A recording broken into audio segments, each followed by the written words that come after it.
Tonight's meeting is called to order. This is the meeting of the Finance Investment Committee in the Vallecitos Water District for Friday, March 17, 2023 at 2 p.m. at the district office in the upper conference room. Public comment. I assume we have no public. We have none. Nobody. Okay, I'll dispense with the reading notice to the public. Items for discussion. Number one, fiscal year 2024 budget preparation. Right. I think Wes is going to kick us off, and then Mike will take the second item. All right, we're getting right into it. Welcome to the first Finance Committee meeting for budget fiscal year 2024. And as you know, this is the committee that makes numbers fun. I told Glenn I was going to use the same jokes today, but I feel like at this point it's kind of a slogan or a tagline for the committee, not so much a joke, right? So we are going to see a lot of numbers, and here's the budget party page again. Still haven't changed it. I did actually ask the finance supervisor to take a look at it and see if she can come up with something a little more exciting. You did change it. I see 2024. I'll get there. That's the one change I do have to make to it every year, is to change it the year on the plan for. But we will be meeting Jody hopefully at the next meeting, and she said she would look at my party pages and my intro pages, see if she could be a little more creative for me.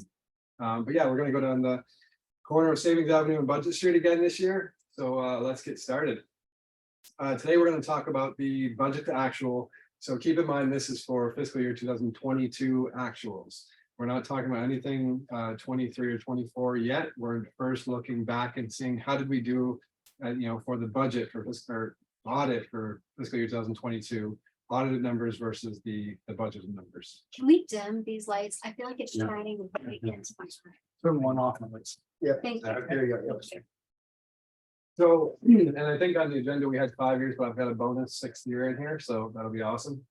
And then, after that, we'll go over the preliminary budget calendar, just to let you know what's coming up next, and hopefully try to set some of the finance committee and board workshop dates. And then Mike is actually going to go over the other post-employment benefits and the funding status of OPEN. So getting started, this is the budget to actual for water operating expenses for the last 6 years.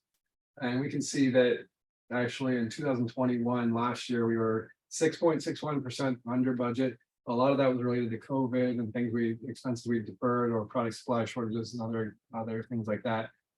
This year for 2022, we actually came in at 5.77% under budget, and that equates to $745,000 under budget.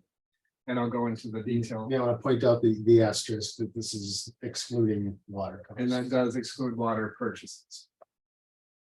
So this is a detail. Can we move the thing to the top right? Did you have the mouse? You can minimize it. Yeah, whoever's Just click doing on that. the little, the dash. Drag it up as well. Perfecto. We want to see more numbers, Wes. Yeah, I want to show them all to you. So here we go. Okay, so this is the detail to that 5.77% and the $745,000. And that variance is made up of mainly a 200. I'm just going to go over the major variances there. I'm not going to go through everything. So anything that's basically over $100,000, they're over or under budget. I'm going to just explain what happened. So first is meters, and meters is actually under budget due to $148,000 under budget for labor. And that resulted because last year we actually had other departments helping meters out and replacing meters and doing things like that. Like tanks and reservoirs actually worked in meters last year and provided about $62,000 worth of labor in that department. This year they didn't need it. We increased the budget for this year, and then meters ended up doing their own work and didn't have assistance from other departments. So ended up being under budget in labor about $148,000. And then we also had budgeted for a proactive meter replacement project. And because of product supply shortages and other issues, mainly, I guess, still due to COVID, it's carrying on. We've postponed or deferred that project. And that's actually customer accounts is under budget. That's really under budget mainly due to bad debt expense. If you remember, we had Raftalis prepare a plan for COVID. It was a 1-year plan with like incremental increases or decreases in bad debt expense as we got through the next 3 years. So the first year we had it was like 10 times our normal bad debt expense, and then it went down to 50% of that, and then 25% of that. we really haven't realized the bad debt expense that we budgeted for. So that's, we don't have the $194,000 in bad debt expense that we budgeted. The other part of that is the hangers and InfoSend charges related to late and lock charges. We didn't start locking until March of 2022. So we didn't incur the expenses for the FedEx hanger that we have and the postage from InfoSend and the charges they charge us. And that's about $50,000 in savings there. Wow, really? $50,000? Yeah, we pay InfoSend total postage and hangers and FedEx about around $200,000 a year. Wow, okay. People not paying your water bills cost a lot. of money. So we budgeted just for the lock and FedEx, 125,000, so it came in 50,000. And then next is buildings and grounds. They were over budget by $138,000. The majority of that is due to, well, a lot of that's due to labor. We talked to Ed and he said that building and ground had other departments helping out with weed abatement and lighting projects around the district, as well as repairs to the HVAC system, so coordinating those efforts. So can I just ask you a question? So when you say other departments are helping, is that something that we are doing in-house where as before we would have contracted out? Is that why there's a savings or are we Yeah. just moving the money around? You're correct. So if we have other departments that are free and are able to help before we outsource it, we're going to actually just ask for help and do it internally. So we're That's- not, so we're saving the money that we would have paid to an outside vendor. Yeah, Okay. we're reallocating and taking, you know, people, we have some capacity to help. Okay, And like the meters department, for example, we might have 30 dead meters, whatever, and Chris's meter staff can't handle that. So he reaches out to like tanks and reservoirs and ops guys and says, hey, I need you to have any time to help me replace meters. We could outsource it. We could hire something like a company to come in and start replacing our meters. But if we have the capacity internally, we do it.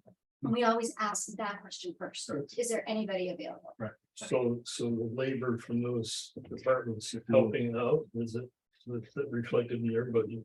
It will move from there, but it'll go down. You'll see a corresponding, Yep. it's a net zero within the budgets, but just changes different line items. Right. So it is moving the money around. It is. Yeah, Okay. yeah, it's really both, yeah. Okay, so then the other part of buildings and grounds is we had $72,000 over in outside services.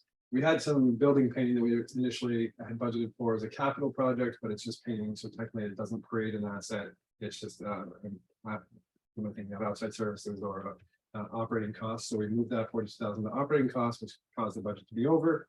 We also had about $30,000 in emergency plumbing and HVAC repairs. So that's what makes up the 138,000. Moving on, we have engineering. I mean, they're always over budget, so I'd probably just say it's engineering.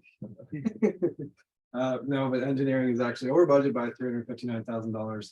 A lot of that's due to labor. And that's because they had less time charged to projects during the year, so it went to operating budget versus going to capital, and less sick and vacation. They were over by 179,000 in outside services. That's resulting from the asset management department and projects. We budget for the asset management projects in capital because we're not sure what they'll spend, when they'll spend it. So it's really we don't want to put it in operations because it could reflect poorly. So we budget for it in reserves or in capital projects. But then at the end of the year, we have to close that out because they're not creating assets, they're actually expenses. So this year, for example, they had an asset management replacement schedule for 166,000 that had to be closed out to operations. They had a ductile iron pipeline condition assessment of 39,000. So all that gets added to the operating budget. So it was budgeted for in reserves. It just got moved into operations when they were closed out at the end of the fiscal year. Yeah, and this is a perfect example of what you're saying. There were a couple of big main breaks that engineering took over because they were too big for ops to handle. So that labor was handled in engineering to inspect and make sure the contractor repaired those lines correctly. Normally, it would be an operations task, but in this case, it was large. We had to get an outside contractor. So then that ends up hitting the operations budget on that labor. Yeah, sometimes that's another net zero. So the engineers may have charged more on an ops project, so they charged less on the capital project. So you'll see a reduction in some of the capitals, but they're paid for differently, so. So next we have IT, which is under budget by $178,000, and Matthias says, you're welcome. No, we're under budget by $178,000. A lot of that is due, we have $86,000 there due to labor. That was mainly just staffing and turnover in the IT department. And then we had $108,000 in outside services, which was resulted from contracts being deferred. Basically, we had $52,000 in Microsoft licenses deferred that'll be in the following. So they'll be in, it should be in fiscal year 2023. Those are related to the SCADA project, so they may even get pushed in 24 because Matthias is actually working on setting up the SCADA project and deciding how to work on it. And then there was also $31,000 in savings on the Harris licensing and support. And then finally, G&A was actually under budget by $318,000. Majority of that was overhead, and that's directly related to the engineering overage because they worked on projects less. It reduced the amount of overhead that we had offsetting G&A, which reduced the expenses. The IT, you know, and I know that it's premature to get really excited about this because it might not be a true representation that we're 5.77% under. But looking at the IT budget, we've got some room there. Is there opportunity to consider some cybersecurity implementation or beefing that up? So yes, and we do that. Matthias does that every year. We do have a lot of cybersecurity. If you look at Matthias's budget, and you'll see it in the next meeting, he has the lengthiest budget in the district. Okay. So the line items in there. And we're already pretty robust in cybersecurity. We actually have weekly checks by the federal government to try and break into our system. Do we? Yeah, all the time. Department of Homeland The Security. Department of Homeland Security does a weekly break-in test. We've actually had Department of Homeland Security on site, let them inside, let them loose to see how far they can get into our system before we detected it. Okay, So we are actually, and Matthias is actually, I don't even know the cert that he has, but he mentioned the certs on cybersecurity. He's really well versed. okay. Yeah. That's Yeah, and fantastic. they send us updates and information of what these hacks are, and they'll tell us what upgrades we need from our like Windows and things like that. So we're getting a lot of good information from Department of Homeland Security. Question on the minus 5.77%.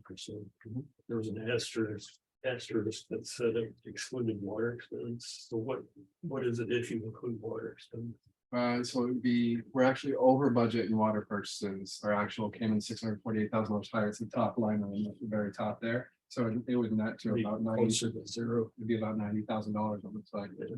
Yeah. So the other thing I wanted to add is IT actually does send out internal tests on a regular basis. I get emails all the time. That are like, click on this link or you should check this. And we were supposed to send it to IT and say, is this legit? And then, Yeah. and It he'll, might be worth us knowing about that too, because I got a suspicious email the other day and I just flagged it as like reported it as something spam or something, but.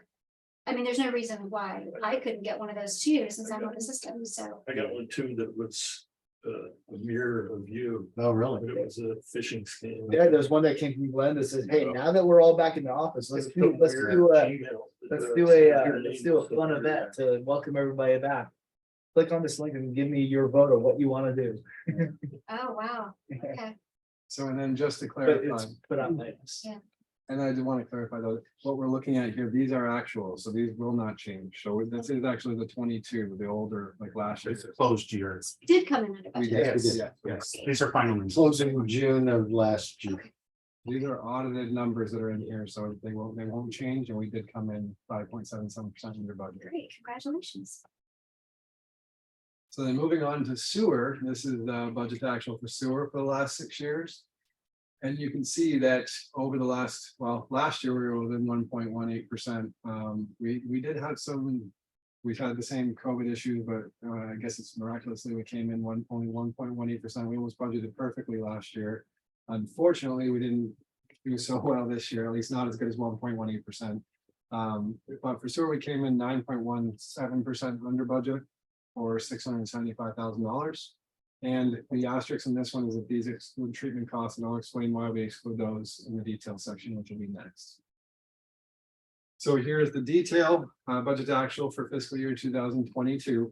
And you can see the 9.17% or $675,000 under budget. And that is made up of collections and conveyance was under budget by $152,000. A lot of that was outside services of about $122,000. There was a lot of stuff that we just didn't get to this year. We had $13,000 for manhole raising repair. We had $15,000 in weed abatement. You know, it's actually Steve's department budgeted to be in this or to help out with, and that didn't happen. And those will probably be, they'll be done later, so they'll be deferred, but we just didn't get to them. And we also had $27,000 in savings on Vector maintenance this year. We usually budget about 40,000. And we only spent around 13,000 in the Vector, so it was a good year for the Vector this year. Or in 22, which is actually last year. Then moving on. Customer accounts was under budget by 130,000. This is exactly the same explanation as the water portion of customer accounts. We had $94,000 budgeted in bad debt expense, which we didn't realize during the year, so less bad debt expense, which is good. We had $48,000 in material and supply savings for the door hangers and info send charges because we didn't start locking until March of 2022, so we had 3 months of locks. So I wonder if it is reasonable to infer, or I guess my question is are we not realizing what we had budgeted because we're starting later in March, or is it because we think that people are starting to climb out of COVID and being able to pay their bills? Or is it both? It's both, because the first part is the bad debt expense. So Okay. because people are climbing out of COVID, they're paying their bills, we don't have the bad debt expense. Okay. And then the locking, we actually had to wait until we were able to lock. So that was based on regulation. So we waited until we felt people were recovering and that we were able to lock legally before we started, which didn't happen until March. So there's the delay on that. Okay. Got a question. Locking of sewer accounts? Well, a portion of it gets applied to, and actually we Yeah. did, and it would be. So It would be like a 51-49 split on the mailing of the FedEx hangers, even though it's related to water. they're not paying their water bill, but their water sewer customer. So when we pay FedEx, we pay them X dollars. Portions of both water. and Yeah. sewer. And a lot of our operating costs, we've looked at in the past historically and said how much of, if the admin folks, we charge our labor and we say, well, how much of that, we can't put it all to water because that would result in higher water rates. So we determined through it was a cost and service study and then we said, how should we allocate it? And it came out to be 51-49. So that's our general split for. Yeah, we never get customers that say, well, I'll pay my water bill this month, and I'm not gonna pay my sewer. Right. Either pay it all or they That's don't. the first time I've ever heard of locking off the sewer account. But it's really locked up the water, but Physically, you don't. Yeah, thankfully. But you lock off the water meter and they'll have nothing to feed to their sewer. Yes, yes. in theory. Yeah. They run a pipe or a hose to Unless the they- neighbors. from the neighbor, that's what happened. We just found a person who did that. You wouldn't believe what you find. I know. Person was taking water from the neighbor for years. So then the last variance we'll talk about in this sewer is the information technology was under budget by $123,000. And that's similar to the water explanation there as well. They had $43,000 in labor savings due to staffing and turnover. They were under budget by about $99,000. And that was the same, allocation of the Microsoft Office contracts were deferred. It was about $50,000. And we had $24,000 in savings in the Harris products or licenses. I just want to reinforce one thing Wes said to make sure we're all on the same page. And never argue when we're under budget. That's a good thing, right? But it's not always as good as it seems. So for example, those projects we weren't able to get to, seems good this year, but all that means is those costs are going to next year. We're budgeting Just again roll next year. it. It didn't disappear. It wasn't a savings per se. It was a deferral. Right, yeah. So like our Harris licenses that we had this year, we budgeted a certain amount, they came in under, that may not have been a deferral. But the Microsoft Office licenses, those are for SCADA, we just haven't got to yet, so those will be in next year. What is a Harris license? It's for our financial system. Okay. It's the, That's it. it's a company name, it's a Software company company. name. Right, Harris is company. Mhm. correct, Bill? Harris is That's the the company. the company and the product is the GEMS product. Yeah. Gems and- Gems and North Star, right? GEMS and Mercer. Yeah, Gems. North Star. So the last part I do want to talk about is that the treatment costs were excluded. The reason we exclude the treatment costs from this analysis is because Encina, pretty much the treatment costs are pretty much uncontrollable costs. We get invoices from Encina and we can't control what those are. We just pay them. Our board, we do have the ability to vote on those before they actually, pass their budget and charge us stuff. But once we get the invoices, there's really very little control. The treatments only. That's Related the, to Encina. that's the Encina improvement. Our treatment is in the metal line. We also exclude metal arc, and the reason we exclude metal arc is because the majority of that is recovered through reclaimed waters. So, looking at it, we're gonna recover it anyway, so. So that's sewer. Moving on, next is the budget calendar. So no questions on the expenses and the variances there. I'll move on to the calendar. So we've got a little bit behind. That's my fault. I apologize. Been out for a little while. We were supposed to have a meeting in February. It was February 15th to start to have this meeting, and then the second would have been March 21st, but now we're starting in March.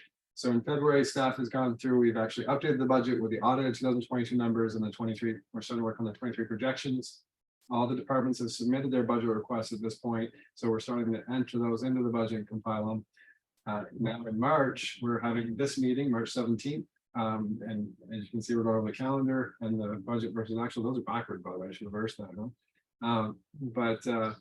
Moving on to March continued, what we'll do next is we'll put all the department budgets into the budget, finish the projections, and we'll start working on the personnel and payroll estimates. And we'll also work on the debt service forecast. Then in April, we'll have incorporated everything and start reviewing it. And then April 11th, this is the next tentative finance committee meeting date. So if you want to decide, it's the only one scheduled for April at this point. So I don't know if we want to take a look, see if we're able to do that or discuss setting a separate meeting in like a second meeting in April to kind of catch up. But we do have we have 2 meetings in May and 1 in June after this. So right now, tentatively, the April meeting would be to go over the operating budget requests, and we have James here, Ed here, probably Jason to go over everyone's operating budget requests. That'd be all the details. That's that like 34 pages of line items where you'll see this is a very long budget to get a chance to go through each one and discuss, all the details. In that same meeting, we would be discussing the preliminary capital budget requests.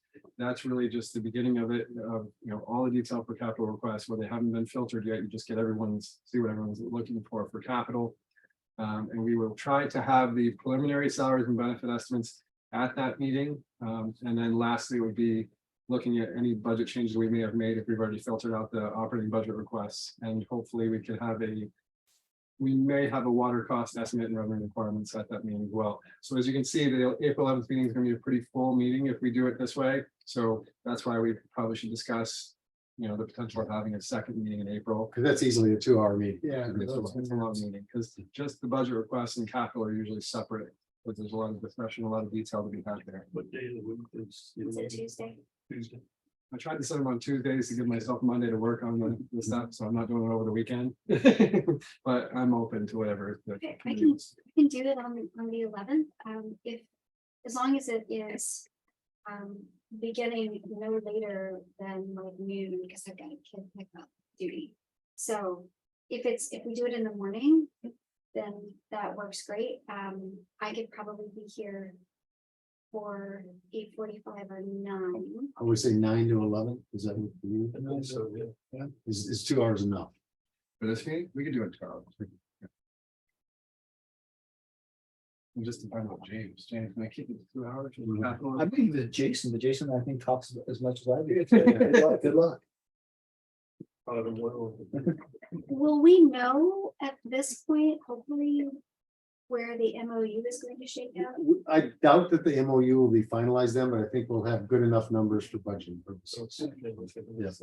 We will reflect what the conversations of the closed sessions have been in the budget.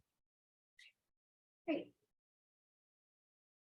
So then moving on, I just highlighted that to May. So moving on to May, the internal process is once we've actually compiled the whole budget, we start working on the reserve projections. So that's where we do the 5 detail years and the 10 consolidated years. And we'll create a draft proposed budget and we'll be reviewing it and as always revising and refining it to try to eliminate mistakes and make sure we have the best possible budget. And then on May 3rd, we'll have the first full board workshop. That's actually the day, it's a board meeting date. We'll go over the draft budget and discuss any board requested items. And then the final meeting in May will be the second board meeting, May 17th, where hopefully we'll have the proposed budget ready and we'll go over a review of that, which will incorporate any changes from the previous meeting. And then lastly, Hold on, can you go back one more? Sure. So in the first draft proposed budget, the internal process, there's no involvement with the finance committee before it goes to the board. Correct. So I just want to make sure that the finance committee understands that.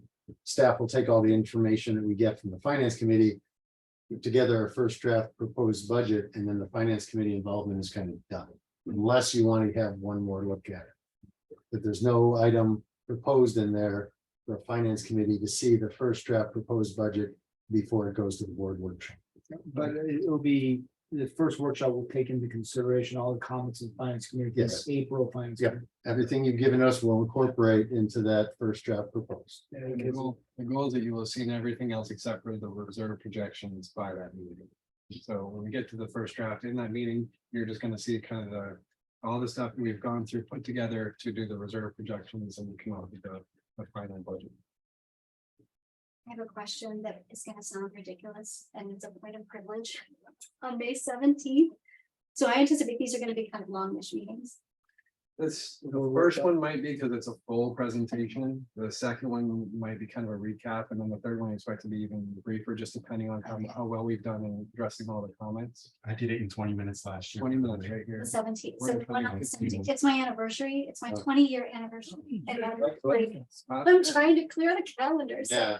So I budgeted, of course, for to end 10 of a meeting, but I didn't budget for a 3-hour meeting on the 17th, so I wonder. Is it gonna be sort of around the regular? It'll probably be a 2-hour meeting, and in fact, I don't know, it's hard to tell what else will be on the agenda, but a half hour probably for the budget. Yeah.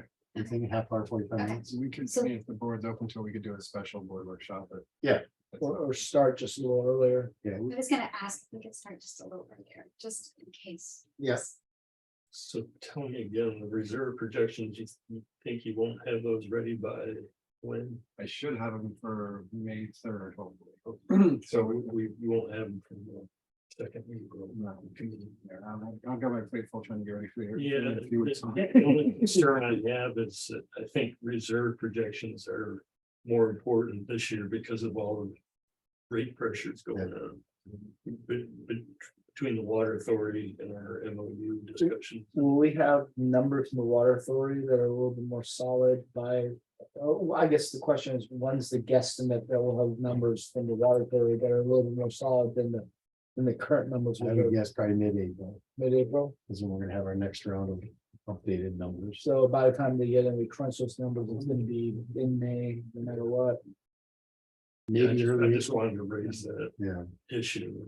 I think it's gonna be more critical looking at reserve. we could do a better back of the envelope calculation to say if the water authority didn't come down off of their original proposal, their 13.7% rate increase. With our ability to pass through 6.5%, we can estimate what that hit on the reserves would be. Okay. That's should be a worst case. Yeah. Mike and I have done that kind of mental math, and Yeah, we have an idea, but we can. that would be good. Yeah. If you want the shock and awe. Yeah, I knowing that it would be worst case and Yeah. don't Yeah. really panic. Yeah, Well, just keep emphasizing it's worst case. Yeah, But if folks open to maybe starting a little bit earlier on the 17th or. sure. we just have to post it differently, right? It'd be a special meeting. Yeah.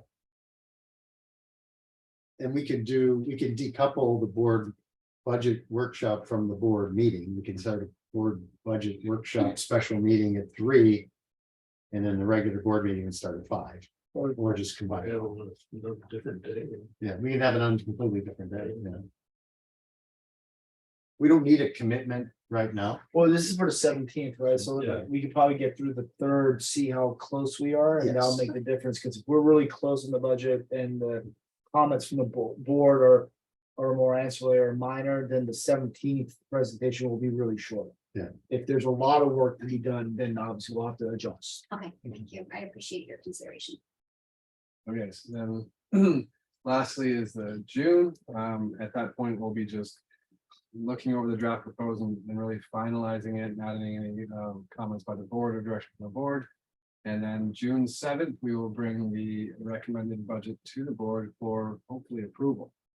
Yeah. And that's the calendar, at least tentatively at this point. So that's the June 7th is the first meeting in June. And that hopefully is a very short meeting. We've addressed all the concerns, and that's adopting the budget. We might did it in 20 minutes. We're gonna try to do it in 15 minutes this year. Hopefully, because I'm leaving for Hawaii the next day. Oh. Yeah. So, my first vacation in 30 years, real vacation. Not needing big no vacations, Yeah. real vacations. Real vacation. Yeah, and I see that June 7th date is the latest date we'll have the MOU for approval as well. That's our target date, and no later than June 7th. So and that's the budget calendar. If there are no other questions, Mike's gonna go on to some, we've got a much cheerier. Taking advantage of the It's day. St. Patrick's Day. So we'll go over the OPEB funding. I don't see, can I minimize this thing? No. Is there a way to minimize can it with drag it. pins?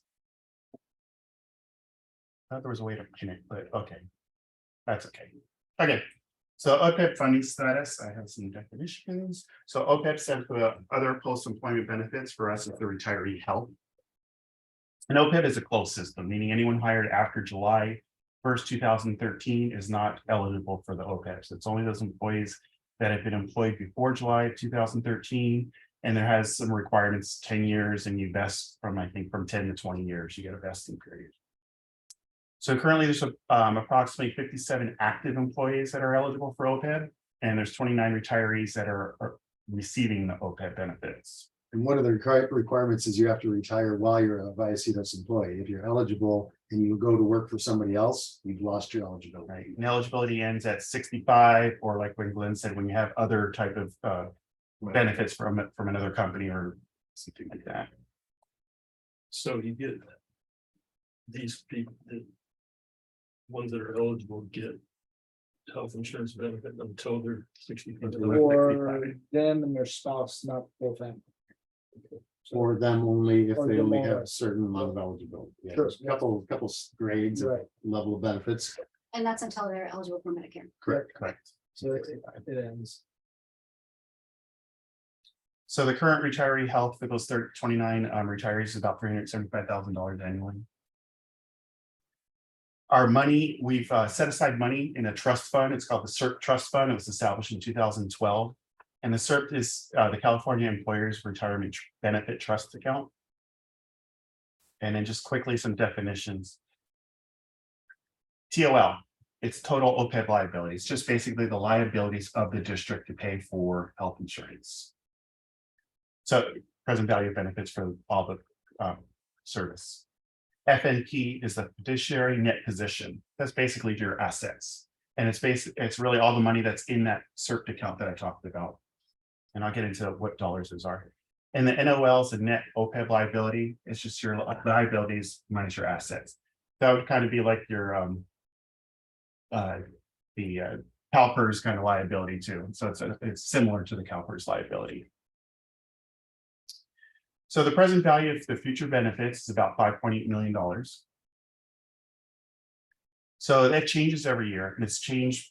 We have a fiduciary that goes through and does all these calculations based on number of employees and actuarial assumptions, life expectancy, interest rates, and healthcare costs. So he does an analysis, or they do an analysis of all those factors to come up with our future present value of future benefits. Is it every 2 years? It's done every 2 years. I think they kind of look at it and give us a number every year, but it's done every 2 years. Which is a full actuarial. Full actuarial. 2 years, but they do it for us every. So our current trust balance is 5.7 million. And that includes, well, the district deposited about $4.25 million in that fund. Over how long? Sorry. 2012, I believe. This is, we fully funded it in 2016. Great. So we haven't put anything in there since 2016. We did in 2020, sorry, we put in redeposits of 200,000, I believe. That was before, I could before the old AGM left. You fully funded it before he left. The investment earnings on this has been at about $2.2 million. So from inception to date, it's about a 4.6 interest rate that we've received. We withdraw 743,000. So for the last 2 years, we've paid our OPEB liability out of this trust account. So it's not hitting our operating budget anymore.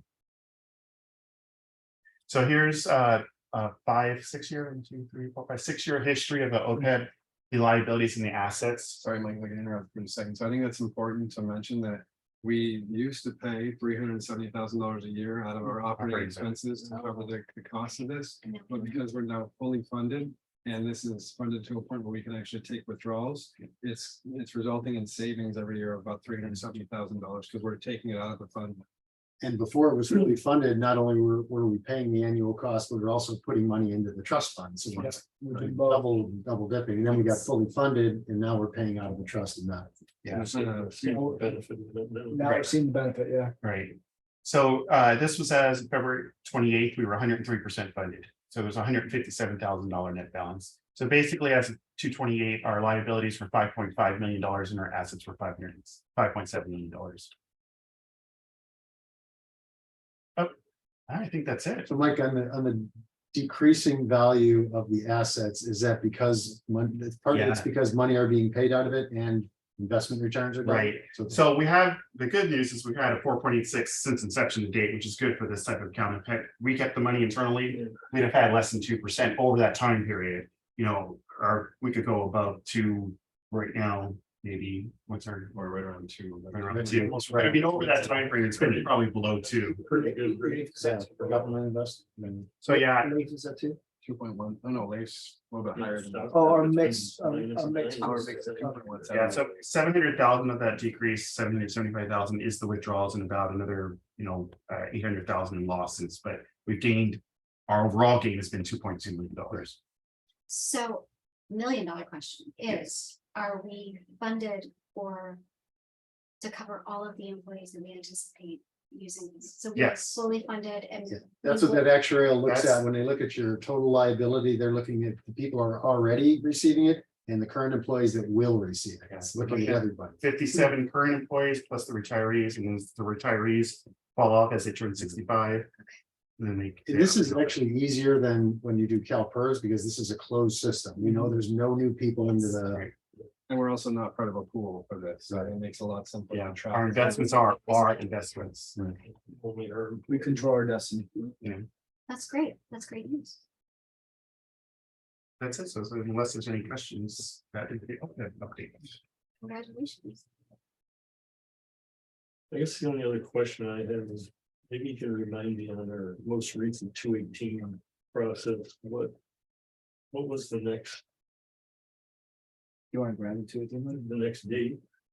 For increases? Yeah. It'll be January 1. We're hoping that it'll be January 1 until the end of the Prop 218. So 3 more January 1st. Oh, So between now, the next one is next January. next January. Yeah, so we did one in October, Right. one is gonna It'll take happen in place, April will 1st. take place April, the board's direction to defer it. And then it should be January again. So that first January one, what did we said we could only pass through 0.5% of water purchase, or CWA costs, water purchase and fixed charges and all. And internal, we can pass through 4%. Yeah, that 4% is kind of a misnomer. It's 4% compounded annually. So if we only pass through 3% this year, our budget goes up. We can go 5% basically next year. That's the part of it. Yeah. Yeah. We only went up 2.95, I think, Yeah, so this year.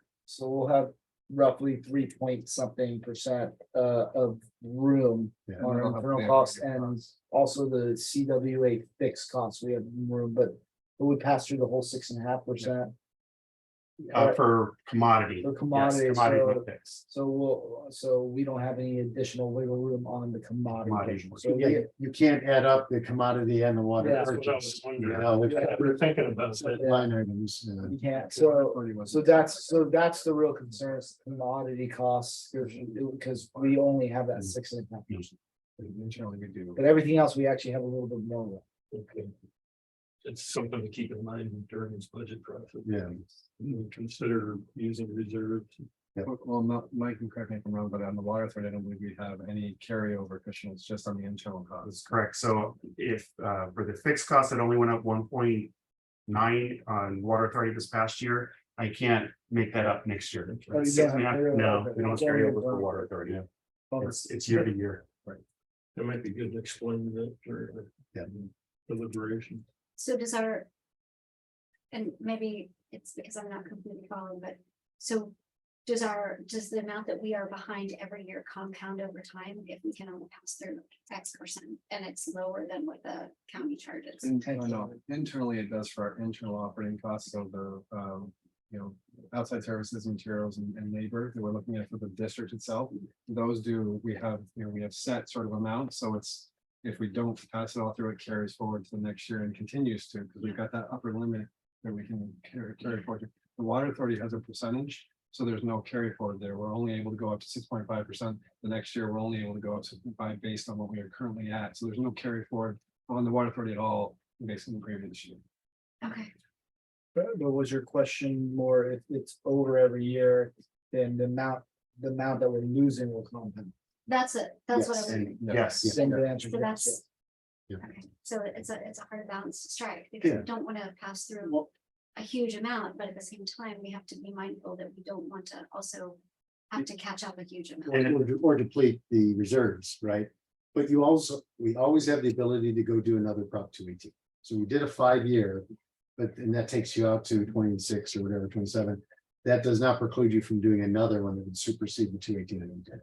I know, but You don't want to do it. It's just another effort.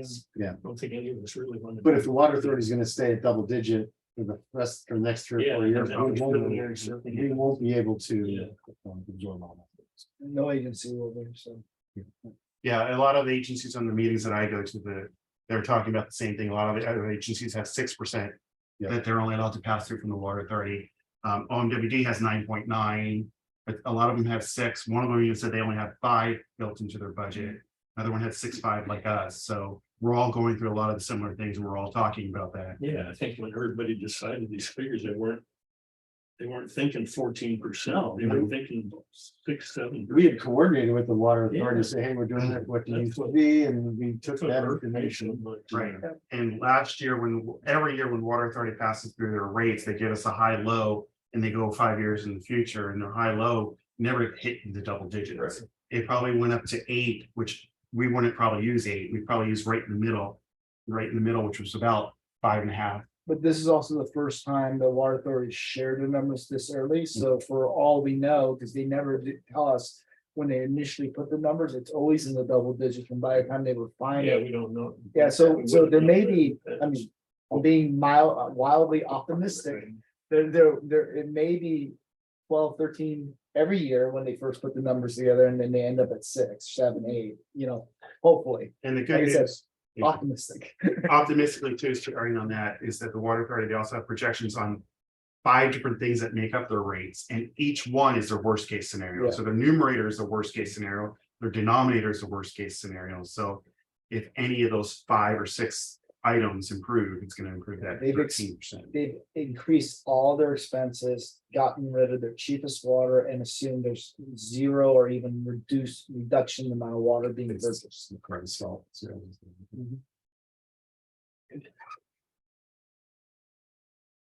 Very much. But I don't want to take any bets of what will come in next. Yeah. yeah, I think I remember, 8 was the number that we had talked about when we were talking about the 6.5. Mhm. It would buffer us a little bit and. Well, what bugs me is that the last time they used the 7% increase from Met, and this is what they're assuming this time. Everything else is cost of compatible. Yeah. It doesn't make sense to me because the net cost is 60-some% of the total.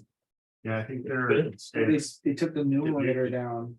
they're expecting to sell The sales are 9% less. I Yeah. forgot what the number is, but it's a pretty big discount on their sales. Well, the sales reduction, they think is about 4 to 5%, results in a 4 to 5% increase. That's the on the difference. rates. Yeah. So, All right, anything else? Okay, we don't know, no action required, just informational. Thank you. Thank you for all the work. Thank you again. All right, I think we're done. Well, I'm gonna to you to tell us from there. Thank you, everyone. All right.